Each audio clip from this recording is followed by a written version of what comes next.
Introduction: 2.5 millimeter TriLock distal radius volar rim plate. I'm Dr. Ryan Rose, UT Health Science Center, San Antonio. Chapter 1: Anatomical Landmarks and Approach. Today we will be placing the Medartis volar rim plate. I often choose to use this plate whenever there is a distal ulnar facet type fracture. Here you can see the size of the plate being placed on the skin. For the placement of this plate, I use a standard FCR approach. I incise through skin and release the FCR sheath and subsheath. I then sweep the FPL ulnarly and identify the pronator quadratus. There, I will do a L-type release, taking it distally to the watershed and the red-white junction. I will place a Bennett into the interosseous space to gain the appropriate exposure. Oftentimes with heavily comminuted or C3 fractures, I will elect to do a brachioradialis release. After exposure, I place a temporary K-wire in the styloid to maintain the reduction. If I plan for additional fixation in the styloid fragment, I will place the 1.1 guide wire for the 3/0 headless compression screw to achieve the additional fixation.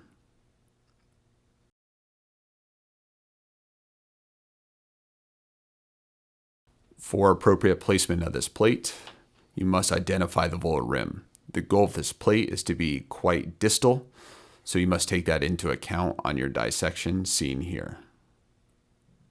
This is the appropriate positioning of the tabs for the volar rim plate. You can see we have placed the volar rim plate in the appropriate position. We will now use temporary K-wires to secure and confirm our position under fluoroscopy.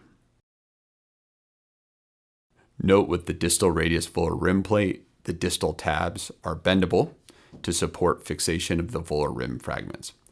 1.5 millimeter speed tip screws, non-locking, are used to secure fragments. The low plate profile minimizes tendon irritation. The remaining holes in the plate accommodate 2.5 millimeter locking and non-locking screws.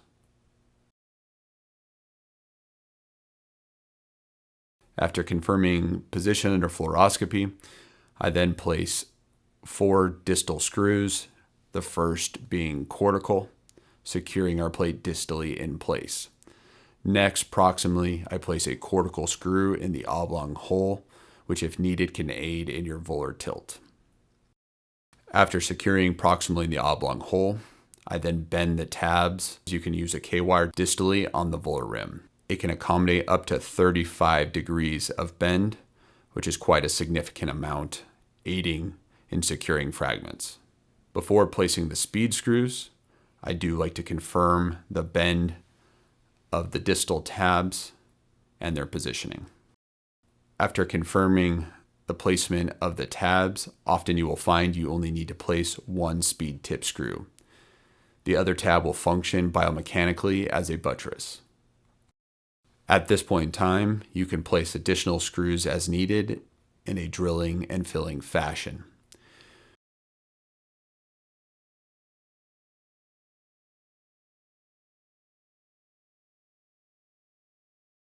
Here you can see our final construct. We have 3 proximal screws securing the plate in place. That is more than enough fixation proximally. Distally, you can see our screws are nicely placed with nice spread. On the ulnar corner, you can see that our volar rim tabs are bent over the volar rim, clamping down on the ligaments and securing it in place. After completing the construct, I then close the skin with 3/0 monocurl and 4/0 monocurl.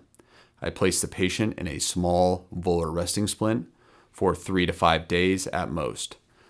I then have them return to clinic and begin occupational therapy and immediate range of motion.